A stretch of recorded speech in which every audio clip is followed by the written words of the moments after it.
Yeah, so welcome to my my second lecture in the summer school, and so just to remind you briefly of the plan that I had for this learning theory mini course. Yesterday, my plan was to end with a small historical tour, actually, of machine learning theory. We didn't get to it; we ran out of time. So I'll start with that today. I'll start with, actually telling you a little bit of stories. So in the beginning, it won't be too technical, but it'll also serve as a reminder, as a small recap of the concepts that we were talking about yesterday.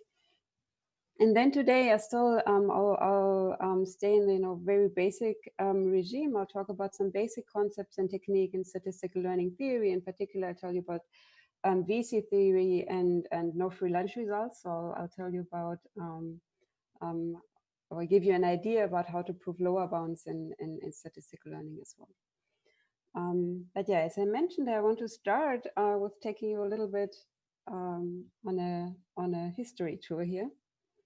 So so let's see how this whole story developed. So the basic question, and this relates to what we talked about yesterday, that we're interested in statistical learning theory, in particular in theory of, yesterday I talked, and actually that will stay the same for the day. Today I'll talk about binary classification. And the basic question that we're interested in is how well does the error of some predictor, of some binary classifier that we observe on a data set, how well does that actually represent the error, the true error of this predictor? How well does it represent the data, the error of this classifier on the underlying data generating process? So here's a very, very simple equation. As I said, we'll start very slowly here. So the true error is always upper bounded by this trivial inequality here, right? So the true error, we can write it as the empirical error. So this is the loss that we can observe on the data. So in binary classification, we would just count how many mistakes does this predictor make on the data set. So this quantity here we observe, and then plus the difference between the true error and the empirical error. So this quantity that we were yesterday already starting to get obsessed with. We are interested in bounding, ideally for many classifiers at the time, the difference between the true and the empirical losses. So the empirical losses is something we observe, the true loss is something we cannot observe. So we want to have some sort of control over this. Right, and ideally what we want is that this, what I call here the generalization error. So the generalization error is this difference between the true and the empirical losses, that it is somehow small. So I call it here an epsilon, and it's kind of a function that goes down with the amount of data that we see. Right, so we want this generalization error to be a function of the data set size. We want it to go down with the amount of data that we see. So let's see how learning theoreticians have looked at this issue over the decades, we'll say, right? So we'll start with the 70s. So in the 70s,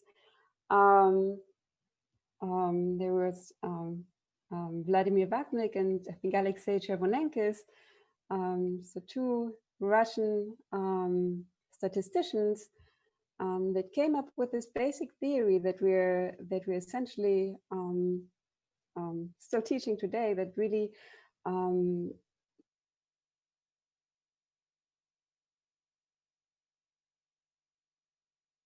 can control this generalization error in a setup that is more than just hypothesis testing. So yesterday we saw that there's this difference between testing just one hypothesis, right? So if we just have a fixed function in mind and we just want to test what is this function's error, then we can just draw our data.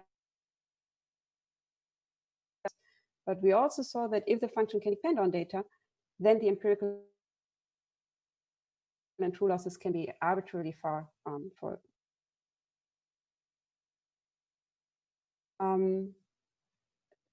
the theory that was developed. We can control this generalization error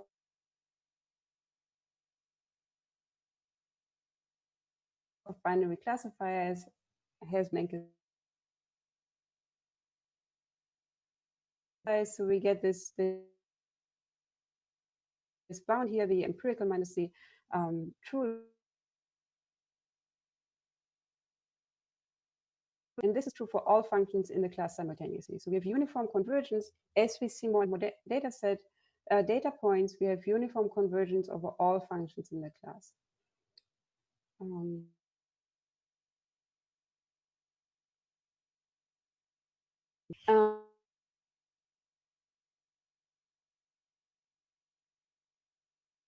The important point is this was really a statistical result. This is not really talking about learning algorithms yet. This is purely statistical convergence of certain estimators to their true expectations. All right, and then in the 80s, actually, I mean, this also started in the 70s, of course. In the 70s, there was the Cook-Levin theorem. People started, or researchers started, or developed the theory of NP-hardness, started getting interested in computational complexity and how we can formalize actually computation and runtime in a systematic way. So this also entered this the analysis of learning. So in the 80s, Valiant came up with wrote a seminal paper, Theory of the Learnable, and introduced the concept that we also saw yesterday of packed learning. So I'll just briefly go as a reminder, go over this definition again. So we say that a class age of binary predictors is packed learnable, and I think somebody already mentioned this yesterday. Packed stands for probably, approximately, correct, learnable. If there exists an algorithm, and now really the emphasis is put on an algorithm. So yesterday, actually, we just thought of the learner as some function that maps a data set to a predictor. But here, now we have an additional requirement. So if there exists an algorithm such that for all epsilon error parameters, epsilon confidence parameters delta greater than 0, there exists a fixed sample size that will give us a guarantee for all possible data generating distribution. And now is the important addition here, the algorithm computes a predictor in a polynomial time, polynomial in 1 over epsilon, 1 over delta, and typically we also want it to be polynomial in some sort of parameter of the hypothesis class. And then this algorithm that runs in polynomial time gives us this type of guarantee that we saw yesterday, that the true loss of the output predictor is close to the best possible we can achieve with our chosen hypothesis class. Right. So this was a new aspect that was added to this so far purely statistical point of view. And then in the 80s, for binary classification, at least, we kind of already understood the statistical aspect. So there was this previous characterization of Ratnik-Scherbanenkes that we know we can control the statistical aspects of this problem if the class has bounded VC dimension. What was also already developed in the 80s is a notion of compression. So if we can compress a data set, the labels of the data set to a small size, small compression size, and recover the labels that came from our hypothesis class, then again we get generalization bounds in terms of these compression sizes. So this was already understood. So this concept of if we want closeness of empirical and true losses, somehow the class needs to have bounded capacity, and that's what we saw yesterday as well. But that what also became clear is that if we wanted to add this computational aspect, the computational requirement, then turned out that for many classes, and at that point people were mostly looking at Boolean function classes, but it already became apparent that for many classes, if we actually want to do empirical risk minimization, if we want to find for a given data set a predictor that output that has a minimal number of mistakes on this data set, then this is computationally actually a hard problem. So so then what happened in the 90s is that these aspects of statistical and computational considerations started to play well together. So so there were more and more hardness results, but there were also now we also saw an emergence of actual practical learning tools. And here are two that actually came out of this interplay between computational and statistical complexity. So so this is actually so the story here on the left side of boosting. This is actually, I think it's a very nice example of how seemingly pure theoretical results can actually lead to the development of practical learning tools. So so the story here is that it was known that strong learning meaning what I've showed you before, that if we want to achieve an arbitrarily small error parameter epsilon, so for certain classes, guaranteeing arbitrarily small error epsilon was known to be a hard problem. But then Rob Shapiro, so there was this question: maybe if we ask for less, maybe if we ask only for our constant fixed error. So if we only ask for, we don't want to achieve arbitrarily small error, but we want to achieve, say, error epsilon, error third, right? So if we weaken the requirement of the learning algorithm to only achieve error, say, third, can we then get an efficient learning algorithm? So what was first shown here is that was a reduction. So it was kind of a hardness reduction that said, well, if we that weak learning is as computationally as hard as strong learning, as achieving arbitrarily small error.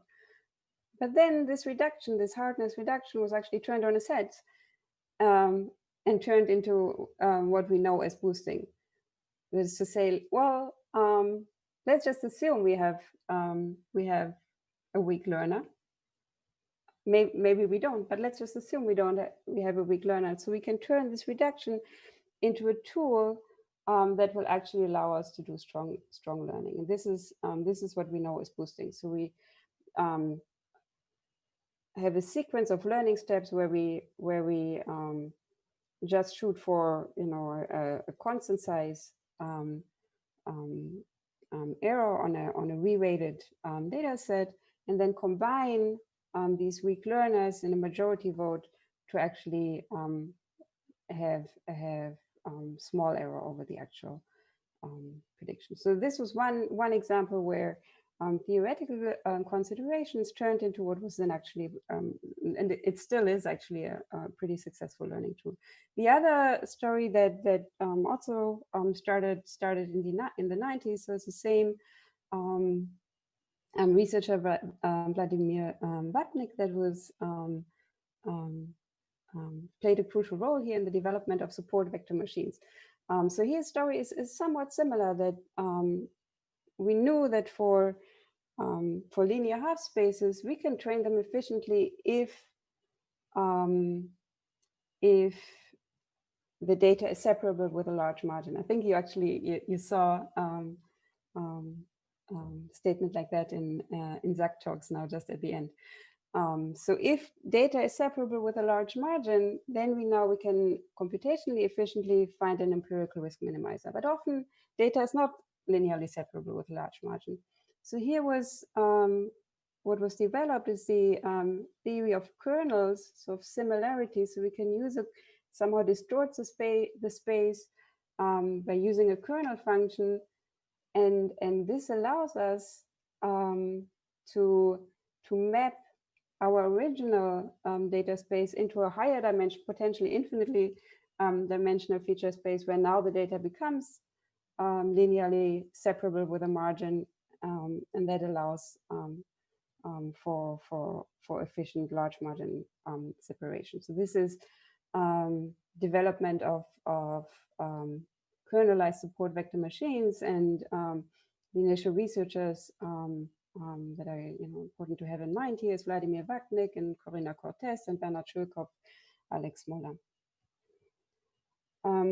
So then in the next decade, so there were now we had a bunch of successful learning tools, and the next decade, from theoretical point of view, we can really say we got a better and better fine-grained understanding on which type of tools can would lead to generalization. So, for example, Rademacher complexities give a little bit of a more fine-tuned handle on generalization properties for various loss functions. VC dimension is really just talking about binary classification. Rademacher complexities we can use to analyze arbitrary loss functions. Data-dependent generalization bounds, and more of these tools took into account properties of the data, large margins, that allowed us to get a handle on generalization properties of, say, regularized risk minimization approaches, PAC-based bounds, compression bounds, algorithmic stability. So we develop more and more tools to understand when the outcome of a learning procedure would actually have a good generalization error. And then another 10 years later, around 2010, I think 2011, is really when the success of deep learning took over. And from a purely theoretical point of view, this was somewhat disturbing. So very large networks, we saw solving very complex learning tasks, mostly on image data initially. And from a theoretician's point of view, there are a few issues. So these classes that were used to train these image predictors, they have huge capacity. So from our understanding at that point in time, really they shouldn't have generalized, right? And also we shouldn't be able to train them.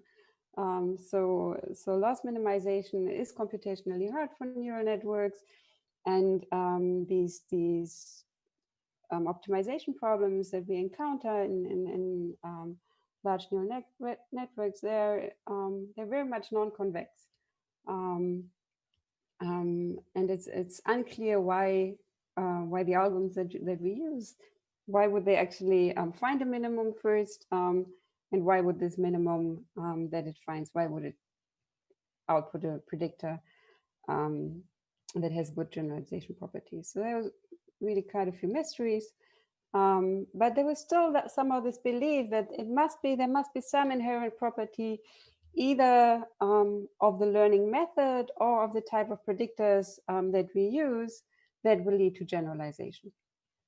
And then now a few years ago came this paper. And we've heard about this. So in 2008, I think it appeared on Archive in 2016 and ICLR in 2017 by Zhang, Ben, Geohard, Rechte, and Vinyals. So they conducted a bunch of experiments that were somehow even more disturbing to theoreticians. So they did the following. So they trained some, I think on image data, they trained deep neural network with the labels that were provided in this data set. So what they observe is, well, we can drive the training error down to 0. That will also get us a small test error. So the error on a test set is also small. So this means exactly, so the difference between the training loss and the true, I mean, here represented by some test loss, is small. So we would say, well, this generalizes well, right? So this quantity here between true and empirical training loss is small. And then what they did is they said, well, what happens if we permute the labels on these images? So now we're training on the same input data, but with permuted labels. So with, from the label perspective, essentially we train on random noise. So what happens is that the training error still went to 0, but of course there's a large test error because there was no signal in these in the labels. So this doesn't generalize. So here we have a large difference between the training and the test loss. And the somewhat surprising thing here is that the way this experiment was set up, both the class of predictors and the algorithm, the training method, were identical. So it seems like whatever leads to generalization in deep learning, it can't be just the hypothesis class and it can't be just the algorithm. It must be something else. There's been quite a few follow-up studies on this. There was a paper in last year's NeurIPS half a year ago that actually won the Best Paper Award that can be viewed as a follow-up that also talked about how uniform convergence is not a good explanation or cannot explain generalization in deep learning. But pretty much I would say we're still, we don't understand the full picture. So so this is still really an open field.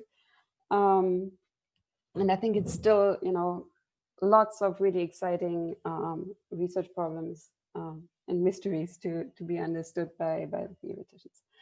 Okay, so maybe I'll take a very quick break here. So this was my small historical tour. Are there any questions? Do I see the chat? Is compression related to, I'm not sure what you mean by sufficiency.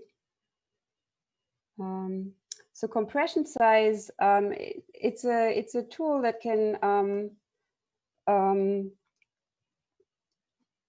be used to derive generalization bounds in the same way as, for example, VC dimensions. So we'll now, for today, we'll talk about VC dimension. I'll give you at least an intuition on how one develops these generalization bounds. And it'll become clear why compression sizes would lead to generalization in the same way. There's two slightly different but related lines of research on compression. So one is compression schemes for a fixed hypothesis class. So here I'm really asking for any function in a hypothesis class, can I compress the label that it shows on a data sample to to a small subset of this data sample. The other aspect is I can ask independently of a hypothesis class, I can have more of an algorithmic point of view. I can say, does the behavior of my learning algorithm only depend on few points in a data set? So this is, for example, for support vector machines, this can be shown. So this is also a notion of compression that would then lead to a generalization guarantee for the output of this algorithm. So there's when people say compression sizes, we can talk about compression of functions in a hypothesis class, or we can talk about compression as a property of an algorithm that depends only on few data points in a training data sample. Okay, I hope that somewhat answered the question, but we'll definitely have time also on Thursday to talk more about potential questions. So now what I wanted to do is, now that I told you this this story on how theory developed, or how theory developed in parallel with the development of practical machine learning algorithms, at some point really driving the development of these practical methods, but in the last decade more I would almost say struggling to explain the now really vast success of these of the deep learning methods. So what I now will do is I'll take you back to the 70s. Because I think it is important to understand the some of the basic principles that are behind these phenomena of generalization. So what I'll do today is I'll introduce you very briefly to VC theory, Babnik-Chervonenkis theory, and I'll give you, I hope, at least enough intuition to really understand how this really understand this tool at work. So I guess I have 25 minutes, so try to be brief. Okay, so so let's recall our setup from yesterday. So we are always looking at an instance space, domain space that is, a Euclidean space, a label set. We're still just talking about binary classification, and we're looking here at a fixed hypothesis class that is a subset. I don't know if you're familiar with this notation, but if I say 0, 1 to the x, I mean, this is the set of all functions, all binary functions from x to 0, 1. Right, so a hypothesis class is just some fixed subset of functions from the domain to 0, 1. So what I first need to define is I define what does it mean that my class shatters a set of points u that is a subset of the domain. So what does it mean that H shatters this set of points? It means that if I restrict my class to the set of points, so this is the restriction of my class H to the set U, I get all possible functions over U. So here I have a small illustration. So here, say I have 3 points. So I'm in R2, right? I'm in 2-dimensional Euclidean space. Here I look at 3 points, and I look at the class of linear separators, right? So what I want to show you is that the class of linear separators can shatter this this set of points.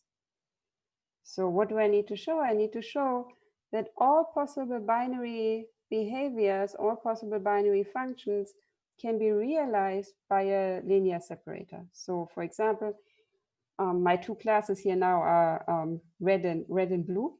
So one is 0, one is 1.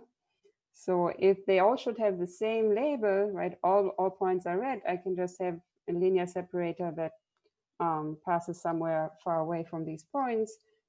They all get the same label. If I want to separate this point out, you can see I can separate this point of the other 2 with the linear separator.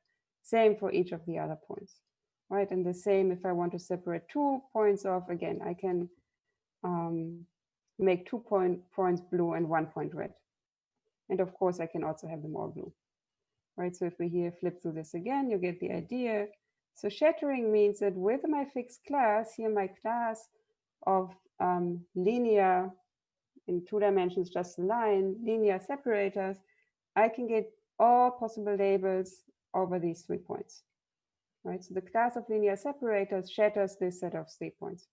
So now the VC dimension uses this notion of shattering. The VC dimension is the maximal size of a subset U that is shattered by the class. Or if H can shatter sets of arbitrarily large sizes, then the VC dimension, we would call the VC dimension infinite. Right, so here again is my example. Linear separators in 2 dimensions shatter this set. So now my first small quiz is, what does this illustration here, so what is this picture that I just showed you, what does it tell us about the VC dimension of half space classifiers in R2?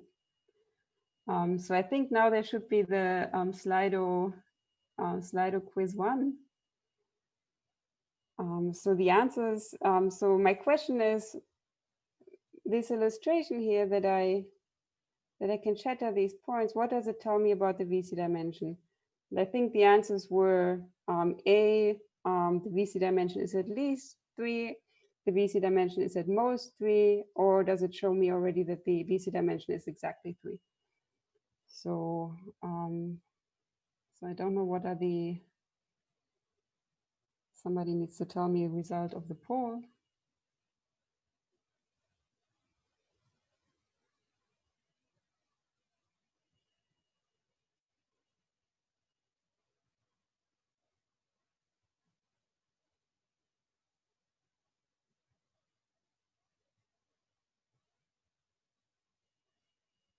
Is there anybody's collecting the results?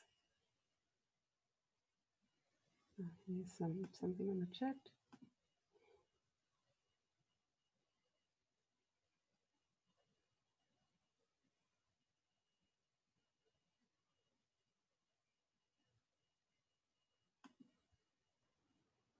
Okay, so here on the chat, I see at least 3, exact 3, at least 3, exactly 3. Both of them. Okay, so I'll resolve. I don't have the statistic now on the quiz, but I'll resolve this. Hi, Ruth. I can give you some statistics if you need to. There was 11 voted participants. 9% voted for variant A. 55% voted for variant B, and 36 voted for C. Okay. Right. So, I mean, so the answer is this illustration just shows us that the VC dimension is at least 3. Right. So here I'm showing you that linear classifiers can shatter a set of size 3. So this means that the VC dimension is at least 3, because the VC dimension is the maximal possible size of a set that is shattered. In fact, actually, in this case, the VC dimension of linear classifiers in two-dimensional Euclidean space is exactly 3. But for that, we would also need to show that linear classifiers cannot shatter more than 3 points, right? So this illustration just showed that the VC dimension is at least 3. So now I have another small quiz. This is kind of a small useful exercise to get used to this notion. What is the VC dimension of axis-aligned rectangles in R2? So what do I mean by axis-aligned rectangles? So I mean, you can specify in two-dimensional space, you specify a rectangle, and then we have one label, say this is 1 inside the rectangle, and another label outside the rectangle. So I'm looking at the class of predictors that is defined by all rectangles like this. And I think on the quiz I asked which number between 1 and 6 do you think is the VC dimension of this class? So I'll let you think a little bit, let you play with this shortly. So this class really, this is the class of predictors that are defined by I'm specifying a range in each of the features, right? So in each dimension, I specify a range. I say here, my point should lie between this lower bound, this upper bound, and the other feature, it should be between this lower bound and this upper bound. Then I get label 1, say. If not, I'm outside this specified range in each of the dimensions, I'm outside, it's a negative prediction. So what would be the VC dimension of this class? Any guesses? So my hint was it's between 1 and 6. So again, I need somebody to tell me the statistics. Here's something in the chat. Let's see. It's me again. Okay. So there were 7 participants voted. Okay. 63% for variant 2 and 38 for variant 4. Okay. So so the debate is between 2 and 4, and the answer is actually it's 4. And I just want to very quickly take you, I mean, by images through the proof, because it just shows you what do we actually, if we want to figure out what is the VC dimension of a class, what do we need to show? So I'm claiming now the VC dimension of rectangles in 2 dimensions is 4. How do I show this? So the first step is I need to show that there exist 4 points that are shattered. So here are 4 points that I'm claiming are shattered. So I'll convince you by image, right? So if I want to make them all red, then I can put the rectangle somewhere else in the space. Any singular, I mean, you get the idea, right? Any point that I want to separate from the other three, of course, I can just put a small rectangle around it. Any two, I can also separate out. Any three, so I don't go through all possible labelings here, but you get the idea. So we can do all these three, all four. We can do all possible labelings on this set of 4 points. So now the next step, and this is important, so what I also need to show if I want to claim the VC dimension is exactly 4, so this again shows me the VC dimension is at least 4. If I want to show the VC dimension is exactly 4, I need to argue that no set of 5 points can be shattered. So here, actually, this is a little bit more difficult. I need to have something of a proof. So, I mean, I could give you these 5 points and tell you, you know, try to shader it, and you will not manage. But if I want to prove the VC dimension is exactly 4, I should actually have an argument for why can we not get all possible labelings of, you know, any set of 5 points, right? So, and here the argument goes as follows. So if I have any set of 5 points, there's always one that is, you know, leftmost, there's one that is rightmost, there's one point that is the lowest, and one point that is the highest, right? So in any possible set of 5 points in 2 dimensions, I can identify one where that is, you know, has the smallest first coordinate and so on, smallest second coordinate, largest first coordinate, largest second coordinate, right? So now, once I identified these 4 points, sometimes they can be the same, but the proof will, so one point can be both upmost and rightmost, but it would still be the same proof. So I have these 4 coordinates, and now if I declare these 4 points to be blue, I cannot have this one to be red. As soon as these 4 are blue, this last point also has to be blue, right? So this is the labeling that I cannot achieve with rectangles in 2 dimensions, and this will be true for any set of 5 points. So this kind of completes the proof why the VC dimension of rectangles in 2 dimensions is exactly 4. So this was just kind of small warm-up exercise so that you get the idea. So now I guess I have 10 minutes and I want to take you at least through a little bit of technical details here that will show us why is this notion, this is a purely combinatorial notion that we can define for any hypothesis class. Why has this become so crucial for our understanding of generalization in machine learning? So, so actually I have a few more examples and I guess I'll just skip through them just very quickly now because we don't have much time left. So here again, I just look at a Euclidean space. So what we already saw in the first example, if I'm looking at linear half spaces in d-dimensional space, VC dimension is d+1. So this is a good thing to be aware of. It's also not very difficult to show. The VC dimension of all predictors. This is the class that I used yesterday for the stubborn learner, right? So the stubborn learner, it could output any function that has some finite amount of ones. So it kept assigning the whole space to 0 except for the points that it had seen in the sample. So if we wanted to look at the class that it outputs, it's a class of functions that map only a finite amount of points to 1, right? So the pre-image of 1 of any predictor in this class is finite, it's not infinite. But the VC dimension of this class is infinite, right? So one can, once we understand VC theory, we have a new view of why the stubborn learner doesn't succeed. The VC dimension of neural networks, for fixed architecture and say sign activation, is related to the number of edges in the network. So what you want to maybe keep in mind as a rule of thumb is very often the VC dimension of some class of predictors is in the order of the number of parameters that you need to specify a function in this class. This is not always true. There are counter examples, but this is kind of the rule of thumb that you want to have in mind. Right, so in the case of neural networks, it's somehow the number of parameters that is needed to specify the exact behavior of a network with a fixed architecture.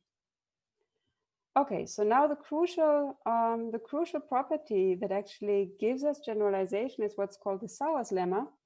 So here, this is a don't know how quickly this is readable, but what we're interested in is how many different behaviors can my class induce on any subset of the domain, right? So we know if the VC dimension is D, right? So if a class is VC dimension D, then we know there exist sets of size D or smaller than D where the class can actually induce all functions, right? So up to the VC dimension, we can get 2 to the size of u many behaviors of this class, right? So up to D, VC dimension is D means there exists a subset U of the domain such that the class can induce 2 to the D many different functions on this subset. But then what this lemma tells us is from this point on, the number of behaviors that the class can induce actually cannot keep growing exponentially. It grows only polynomially. So this is a very crucial property here. So the number of patterns that H can induce on any domain subset grows polynomially in the size of the subset. And this is somewhat surprising if you think about it. So we define VC dimension is really just combinatorial parameter and talks about what can the class do on small up to VC dimension actually size subsets, right? So we know up to D we can induce 2 to the D behavior, and all that VC dimension by definition tells us is that if we have subsets of size larger than D, then we don't get all. So it's not 2 to the size of this domain set, but it could be anything less in terms of the, just a little bit less in terms of the definition of the VC dimension. But this lemma actually says, no, once we go beyond the size, once we look at larger domain subsets, the number of behaviors of this function class will only grow polynomially. And this is very crucial. So from this property, we actually get that VC classes are part learnable.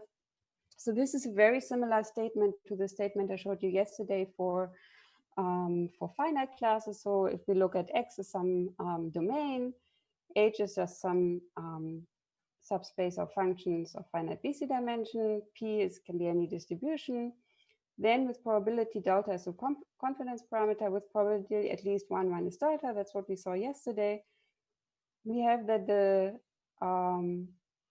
here is a supremum over all functions in the class. So this statement will hold for all functions in the class. We have that the empirical loss minus the true loss of this function is bounded by this quantity, which now depends on the VC dimension over n. Right, so we see that this quantity here, that's the generalization error, goes down with the sample size n, and it goes down at a rate that depends on the VC dimension of the class. So I'll now, I want to take it to the proof, and I want to build on the proof that we saw yesterday for finite classes. So, so let's maybe recall quickly, briefly, what we saw yesterday for finite classes. So for finite classes, we looked at this here. It's a maximum. Now the class was just finite. We looked at what's the probability that for the worst function in my class, the true minus the empirical loss are epsilon over 2 apart. All right. So this is the quantity yesterday that we bounded. So we said, well, this is, we can say this is kind of a big OR over all functions in my class. So I'm here now, if I'm fixing a class, what is the probability that my empirical loss is far away from my true loss? And, if you remember, we said, we can bound this by Höfting's inequality, by Höfting's concentration inequality. We used the union bound. So now here came the size of the class into the picture.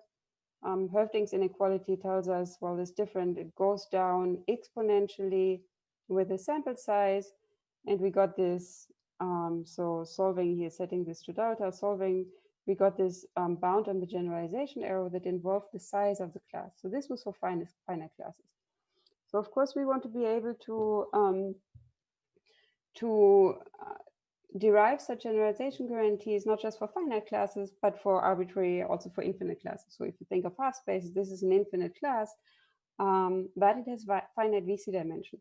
So now I should give you a little bit of warning. The math that I'll show you is not entirely correct now, but so it's kind of very hand wavy math.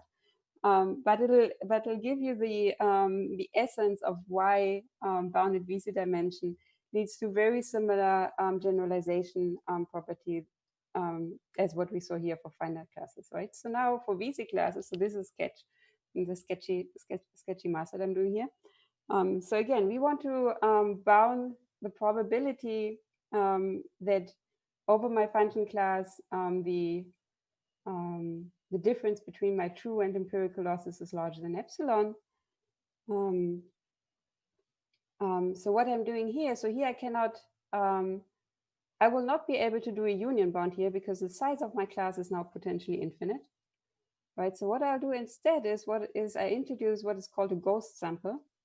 So I'll approximate this true loss here with another empirical loss that is a sample of the same size, right? So I relate, so instead of here looking at the difference between the true and empirical, I look at the differences between true empirical losses. And now what I can do, instead of doing a union bound over my full class, I'll do a union bound over the behaviors of my function class on these two fixed samples. And so this is where I'm being hand wavy. I mean, one has to argue here that these probabilities actually relate. One has to argue about condition of all possible partitions. So here is, this is kind of a bit of a jump. But the idea is that I can, instead of doing a union bound over my full class, I'll do a union bound over the behaviors of my function class on these fixed subset of my domain. And for this, I have a bounded size. This is what I just showed you, Sauer's lemma. Sauer's lemma tells us, well, this size here, this number of function, it's only polynomial in the size of the sample, right? So here I can use Sauer's lemma to, instead of, I cannot go over my full class, but I do union bounding over the behaviors that I get from Sauer's lemma. And here you see this size of the function class goes in logarithmically into the bound for the finite classes. So if I here take a logarithm, I get d log size of my sample, then I would in principle need to do some more work, but you see that d, my VC dimension, is actually is a leading component here, right? So since this is polynomial rather than exponentially in the size of my of the sample, this bound that I got from Sauer's lemma, I'll get here the VC dimension rather than the size of the function class in my generalization bound. So this was very quick hand wavy proof of VC theory. Okay, so now I'll just take 2 more minutes. I want to give you an idea also of lower bounds. So maybe another very basic and very kind of important concept to keep in mind is that every learning algorithm actually will fail on some task. So we have this theorem that's known as the no-free lunch theorem. So if we have any fixed domain, for every learning algorithm, if you look at a certain sample size, there exists a distribution, meaning there exists a task, a learning task, such that this algorithm on expectation will have a large error. We can make this constant here. We can make it arbitrarily close to half for binary classification. I put quarter, but it really just means, we can, any learning algorithm, for any learning algorithm, there exists a task on which this learning algorithm will fail. And maybe what's important here to point out, sometimes people confuse this with a large base error. So of course, we can also not do any prediction if there's a lot of noise in our data generation. So if our labels are very noisy, then no predictor can do well on this distribution. But this distribution here in the no-free lunch theorem is actually pretty benign. It's not a noisy distribution at all. So the labels are deterministic. There exists a predictor that does this particular task perfectly well. So it's not inherently a difficult, noisy task. It's just a task that is bad for this particular algorithm. So this is important to keep in mind. It's not just a an issue of noise, but it's an issue of any learning algorithm having what's called an inductive bias. Every learning algorithm is going to be successful on some tasks, but not on all of them. And here the support of this task that we show exists. It's finite. It's just 2n. So it's a pretty benign distribution. It's just that for this particular learning algorithm, this distribution is going to be bad. So I'll take half a minute to just give you the idea of the proof, and then I'll finish. I'm almost done. So we want to show that for any learning algorithm, for any sample size, there exists a distribution on which this learning algorithm will fail. So what we do is we actually do a probabilistic argument. We consider all possible distributions over two endpoints, right? So we look at a finite domain and we look at all possible labelings over these two endpoints. This is what we consider as our possible distributions, and we'll show that one of these, at least one of these, our algorithm will do badly on. So the idea is to make a probabilistic argument. We'll say, well, A gets to see the labels only in half of these points, right? Because my sample size is n, I'm now considering 2n many points. So now what one can argue is that for each of these other points that the algorithm hasn't seen, it has an expected error of half. I mean, on each of these other points, all the algorithm can do is random guess. So there's an expected loss of half on each of the points the algorithm hasn't seen. So now if you, I mean, you will have to do a little bit more of, more careful math than this, but the idea is, on half of the points, I have chance half of getting it wrong. Well, that gives me an expected loss of quarter. So that's the idea. I mean, of course, one has to do a little bit more of a formal argument here to make this argument proper. But the idea is, well, if I don't get to see all domain points, then I have chance half of getting half of the points wrong. So the consequences of this, so I'll just briefly mention two consequences. One is, I mean, this same proof technique can be shown, can be used to prove lower bounds for VC classes. So we can show sample complexity lower bounds in terms of the VC dimension of any class with a very similar technique. And the other, and I think this is the more important conceptual lesson to take away here, is that there's no universally successful learning algorithm. Any learning algorithm has inherently an inductive bias. So inherently, it's going to be good on some tasks, but it's going to fail on other tasks. And this inductive bias is something that is necessary to be successful on some tasks. If there's no inductive bias, then in the case of the stubborn learner, it'll fail it'll hopelessly overfit. So this is what I want to end with today. So here really the main message is there's no universally successful learning algorithm. Any learning algorithm will be successful on a particular set of tasks, but will not magically solve all our problems at once. So this was my lecture for today. Yeah, and tomorrow I want to talk a bit more about more recent challenges, maybe tell you a bit about my research. I haven't fully decided. I'll talk either about transfer learning, theory of transfer learning, or theory of adversarial examples. Any wishes? So here's some chat. Any questions? Quick questions before we have to move on.